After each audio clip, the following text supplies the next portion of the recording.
Já temos aí algumas imagens da comemoração de Ricardo Nunes nessa vitória contra Guilherme Boulos.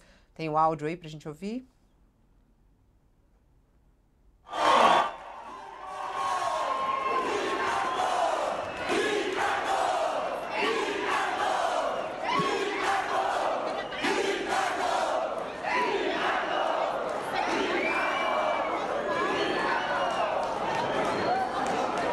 Aí esse é justamente o comitê de Ricardo Nunes celebrando essa vitória. Ricardo Nunes, que está aí beirando os 60% dos votos, 59,55% dos votos, contra 40,45% dos votos de Guilherme Boulos, uma diferença de mais de 1 milhão de votos aproximadamente entre eles. E o que chama muita atenção também é, mais uma vez, uma altíssima abstenção, pessoas que não foram votar, que somam 31,5%. A gente está aqui na nossa página do UOL com a apuração dos votos e os detalhes, inclusive, desses números, e mostra aqui ausentes, brancos e nulos no município de São Paulo, 31,49%, ou seja, 2.749.000 eleitores não foram votar,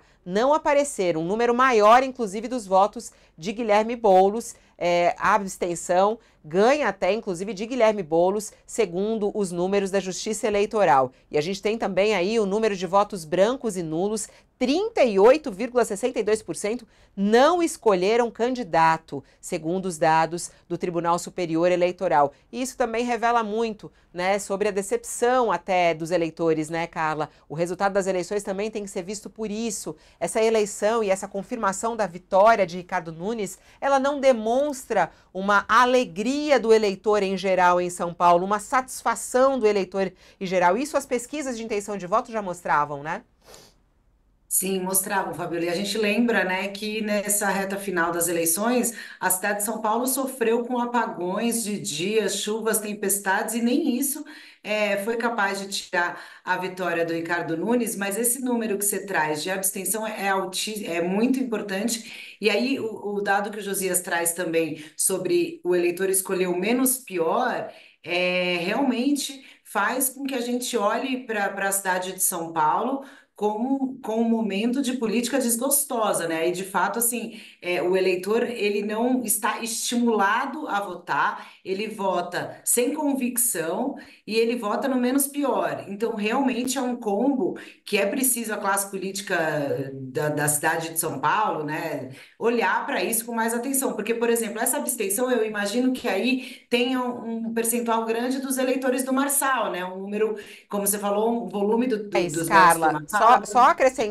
acrescentar uma informação extremamente importante que a nossa produção acaba de me mandar aqui.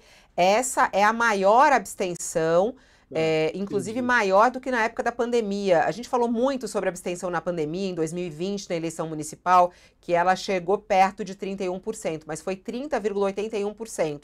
A abstenção em 2016 foi de 21,8%. Essa é a maior abstenção das últimas eleições em São Paulo, pelo menos até desde 2016, e maior do que a abstenção que aconteceu durante a pandemia, que muitas pessoas ficaram receosas em ir votar por causa da pandemia. Essa é a maior abstenção dos últimos tempos, das últimas eleições em São Paulo, chegando a 31,5% dos eleitores que não foram votar, um número maior, inclusive, dos votos que Guilherme Boulos recebeu nesse segundo turno. Esse sentimento de desgosto. E aí também tem a questão a gente rever essa questão da justiça eleitoral, né? Porque o nosso voto é obrigatório, mas o cidadão deixa de ir, paga uma multa, ou justifica e paga uma multa de R$ 3, não sei exatamente, mas uma multa com valor simbólico e que não estimula esse eleitor a votar. E aí a gente falou muito da figura do Pablo Marçal durante o processo eleitoral, e nessa reta final, a campanha do Boulos tentou reverter essa questão que já prevista da abstenção, né? Tentou convencer o eleitor paulistano a votar. Inclusive, Fabiola, lembremos, ele aceitou fazer aquela live, entrevista de emprego, supostamente, que o Marçal propôs, na reta final, uma estratégia que dividiu a campanha do Boulos. Muita gente achava que ele não deveria, outras pessoas que defenderam defenderam porque ele poderia ali falar para fora da bolha e tentar cativar um pouco esse eleitor do Marçal, mas ontem, Fabiola, a gente até fez uma reportagem aqui curiosa, que a maior busca no Google depois do debate da Globo e ontem era em quem Pablo Marçal vai votar. E ele não tinha dito em quem ele ia votar. Na conversa com Boulos, ele disse primeiro que ele não sabia se ele ia votar. Ele, durante a conversa, que era quinta, sexta-feira, ele estava em Roma, então ele disse que ele ainda não sabia se iria votar. E resolveu ontem manter um mistério. Falou que já não estava mais em Roma, mas não ia dizer se ia votar ou não, e ficou com esse mistério. Para o eleitor dele, ele sinalizou que ele não apertaria nem 15 nem 50. Então, ou seja, ele não quis pegar o capital político que ele conquistou nesse primeiro turno e passar para nenhum dos candidatos. Fez essa conversa para o Boulos, que no fim eu avalio que foi positiva para o Boulos, porque realmente tentou falar um pouco ali para um público que ele não estava acostumado a falar, furou um pouco a sua bolha, mas não a ponto de ter uma efetividade, Fabiola. E também não foi, não teve índice de sucesso a campanha do Boulos, porque tentou nessa reta final fazer esse mutirão de convencimento para diminuir a abstenção, mas aí, como você E é destaca aí, muito. né, a abstenção Uhum.